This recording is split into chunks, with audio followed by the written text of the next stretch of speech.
Hey there, friends. Welcome to episode 412 of Better Than Before Breast Cancer with the Breast Cancer Recovery Coach. That's me, Laura Lemmer, and I appreciate you taking the time to listen to the show today.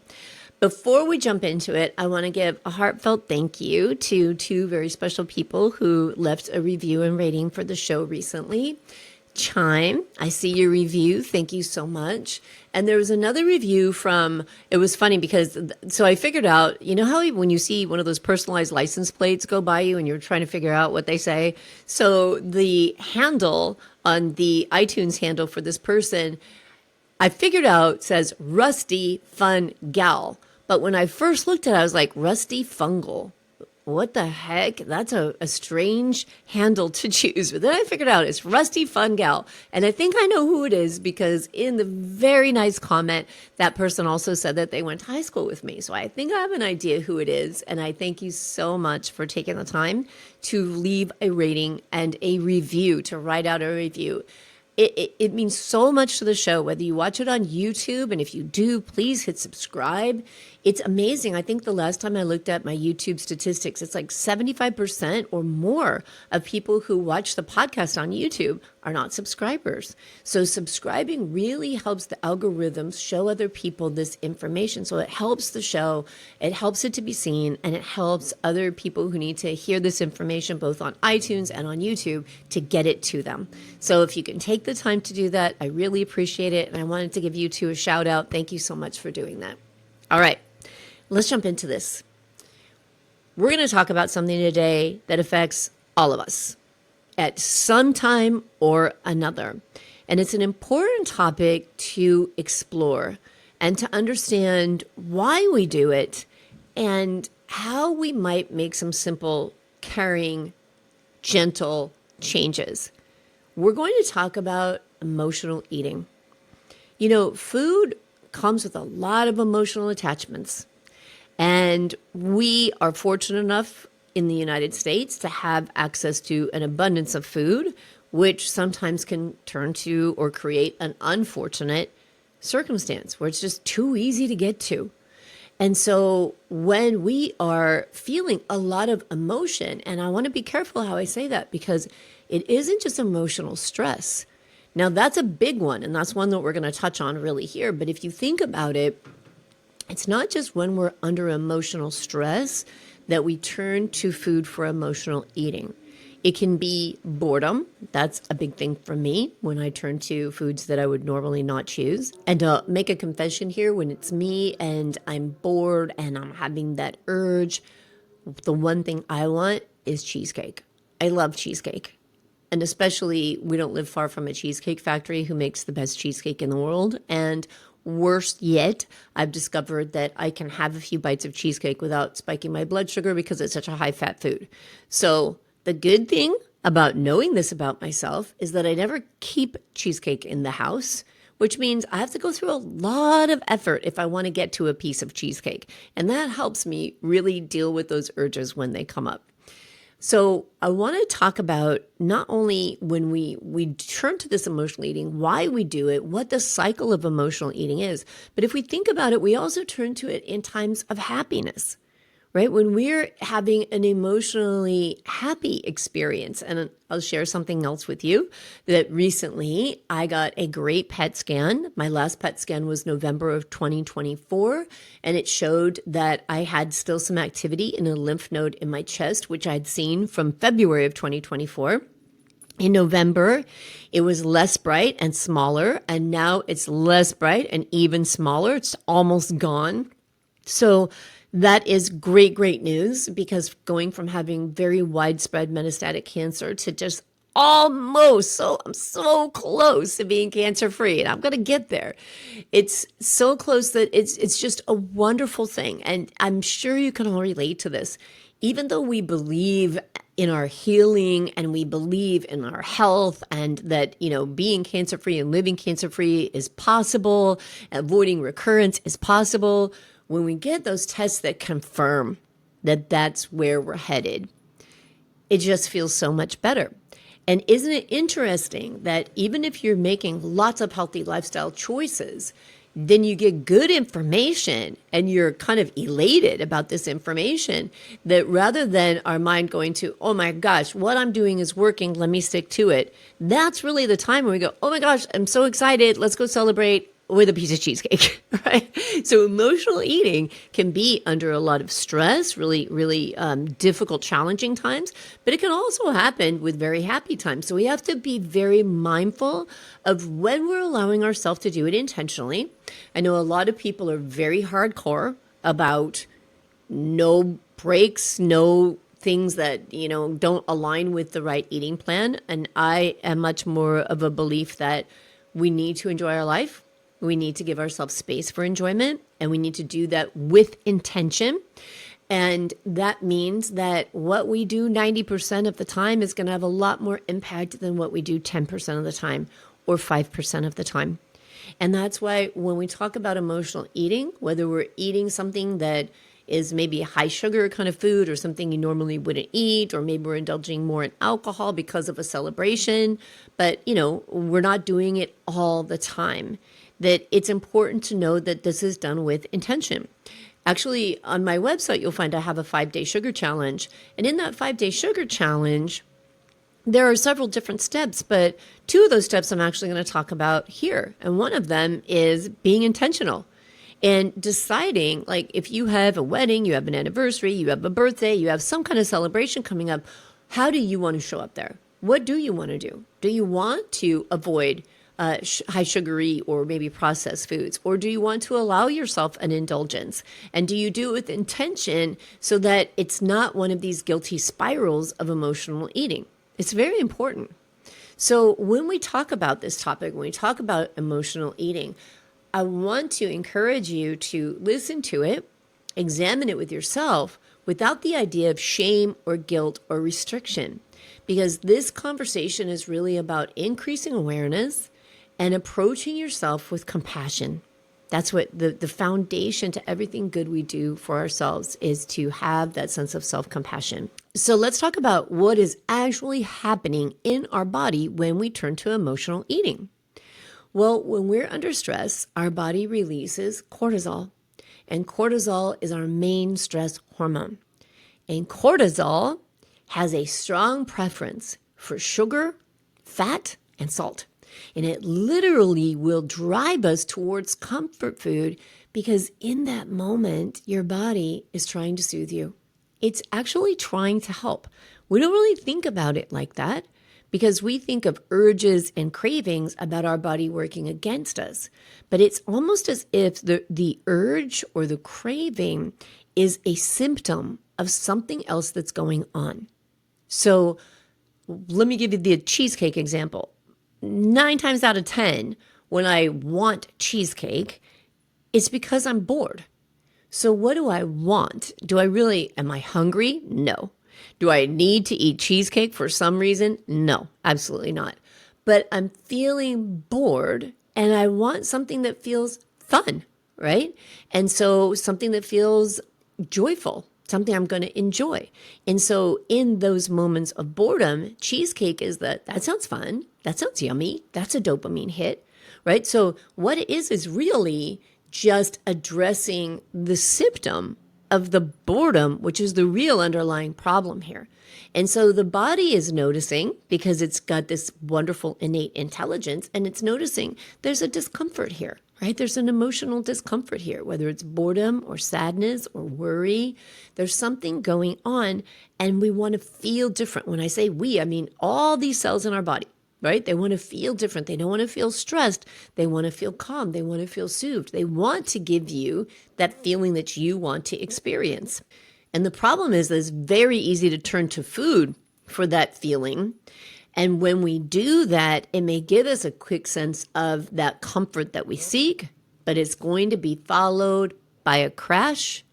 And that crash can bring fatigue, inflammation, and the worst of all, emotional heaviness, judgment, shame, feeling awful about yourself, telling yourself you're weak, you have no willpower, all of the ugly things that are exactly what we're trying so hard to heal from. So what's important when it comes to emotional eating is that we increase our awareness. Do you notice patterns around when your cravings hit? So I shared one with you, which is boredom. Maybe it's anxiety with you. Maybe when we are going through these difficult times, like waiting for a PET scan result or waiting for a new lab work, and it's that anxiety that you want to solve for. And so we turn to something sugary for a dopamine hit, but we miss the real problem, right? Maybe it's a difficult interaction with someone whose thoughts you're living by. And what I mean by that is that you want people to perceive you in a certain way, you want people to think about you in a certain way, and you're going to go to an event or a place and you're going to see someone who you believe judges you, right? Who you believe when you're around them, the things they say, the things they do, the looks they give, those trigger stories in your head, and those stories undermine your own sense of self-worth and self-love, and we turn to food, right? So again, there's no judgment in that. It is just saying, are you aware that that happens? Because if you can be aware of it, then we can turn to addressing the real problem. Emotional eating is not a weakness and it is not a failure. It is a signal. That craving and that urge is a signal from your body that something deeper is going on. And that deeper thing needs something like rest, or connection, or comfort, a hug, maybe just to be seen, maybe just to be heard. So let's talk about how when we increase that awareness and we notice that we're turning to emotional eating, how can we support ourselves in a much kinder way? So I want to give you a couple of tools to consider. One is a mindful check-in. So what that means is that when you feel that tug towards the food that you crave, or just mindlessly going through the fridge or during the cupboard, asking yourself, what do I really need right now? Is it food? Are you actually hungry? If so, that's fine. But what if it is one of the things I talked about a moment ago? What if it's just some space? You need 5 minutes of quiet. You need a nap. You need a hug. You need some excitement. You need to call a friend and get out of the house and go do something fun. You need to have some stimulation in your life. And so when we can start to recognize what we need more clearly, we can respond in ways that truly nourish us, because nourishment is more than about just food, but we've got to know what we need. So I mentioned earlier in my 5-day sugar challenge, one of the things that I suggest people do is to put a note on the refrigerator, on their go-to food, on the pantry that says, what do you really need right now? And that causes us to just take a moment to pause, right? And then we can make a shift. So when I mentioned the cheesecake, and I mentioned that I don't keep cheesecake in my house, that causes me to have to pause, right? If I really want to go get a piece of cheesecake, it's going to take some effort. It's going to take me getting in a car and driving to get some, or calling DoorDash and paying twice as much as what a piece of cheesecake actually costs to have it delivered to me, which I don't like doing. So if I can pause and then just notice too what is really going on, then I can say, you know what I really need is to just get outside and go for a walk right now. So even literally physically putting that note, a Post-it note, a sticky note on your fridge, on your pantry that says to you, what do you need right now? So it causes you to pause and help yourself with a mindful check-in. It can make a really big difference. We can also put on the pantry, put on the refrigerator, have on our phone or just in our mind what I call a comfort menu. So what that means is a short list of maybe 3 to 5 non-food things that bring you the ease that you look for, right? So is it stepping outside to get some fresh air? Is it texting someone because you just need to laugh, you need to call a friend, or you just need someone to listen to you who isn't going to try to fix things, but just allow you to vent? You know, my daughter, I love it when she calls, she says, I'm calling and it's just to vent. I know I can work around this, but I just need to say everything out loud. Okay, that's awesome, right? She doesn't need to be fixed. She just needs to say everything and get it out of her head and out of her mind. And that's totally fine. So an important thing here to remember also is that there are foods that do support our mind and body during stressful times. So if you're going through a stressful time, if you're going through a particularly difficult period at work, if there are a lot of challenges happening in the family, if there's a lot of worry over the state of your health, if things are really stressful for you right now, know that you can take these steps before urgings and cravings come up and take over for you to set yourself up for nutrition and food that actually does calm the nervous system. So right now in my Better Than Before Breast Cancer membership, we are doing what's called the Feel Good Reset. And that is a 3-month program. And each week we focus on a different attribute, a different action, a different way of nourishing ourselves that is actually a healthy way of resetting our body. And week 6 in the Feel Good Reset is all about eating for calm, to reduce stress. And so to support this podcast, I'm giving you a link below, thebreastcancerrecoverycoach.com/calm, CALM, calm. And if you go to that link, I'm going to give you that week 6 lesson. You get to see the video, you'll get the downloadable PDF, because they're going to give you some information and some prompts and some foods that actually do support your nervous system. And so you can set yourself up for success when you know that life is a little bit stressful. Your environment is very important, right? So thinking about the Feel Good Reset, thinking about setting yourself for foods that are calming, it's equally important that you think about setting yourself up to get foods that don't support calm and don't support your wellness out of your house, out of the fridge, out of the pantry. You want foods in your home that really reflect your intentions to care for yourself. And it's not the foods that you're being kind of misled by your brain to think these are foods that make me feel good, right? Because what you need, a hug, calming, peace, process emotions, those are things you need, and the cheesecake or the chocolate bars or something like that are only addressing a symptom, which is an urge, right? Or a craving. So when I talk to people about changing their environment, especially in stressful times, I do get pushback because I often hear, well, my spouse or my kids, they like having this food. Well, if we think about high sugar foods, highly processed foods, and maybe just foods that are, hot, deep fried foods, things like that, inflammatory foods. Nobody needs them, right? And I'm not saying nobody's not going to ever have them. And I'm not saying don't ever have them. Again, I'm a believer in the 90-10. We got to live our life and we're going to indulge sometimes, but it's what we do consistently that's important. But what we have in and around us helps us to be consistent. If we have to physically pause, if we want white truffle potato chips and they're not in the house, we're going to have to physically pause and put some serious intention into driving to Trader Joe's and getting those potato chips. Is that urge that strong? Will you really do that? So helping yourself by setting up an environment with foods that support your wellness and that you enjoy. Having the nut butters you like, the fresh berries you like, the ingredients for a smoothie that you enjoy. Those are great things to have around, and really looking at the story in your mind behind keeping other ultra-processed packaged foods that are packaged in plastics, anything like that in your house, it's not good for you and it's not good for the people you love.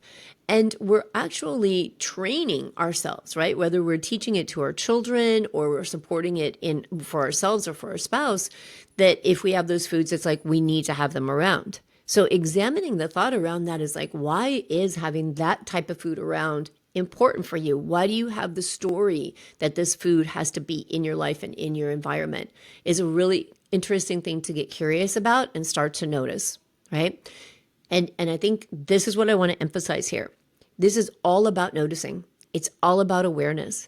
And it's all about making choices that show yourself kindness along the way and looking at stories about what you tell yourself is kindness. Is it kindness for me to just have a lemon meringue cheesecake in the refrigerator all the time? No, it's torture, right? It's either going to be torture for me trying to stop myself from taking a bite, or I'm going to be taking bites and then regretting them because obviously that's not going to be supporting the anti-inflammatory lifestyle that I try to lead, right?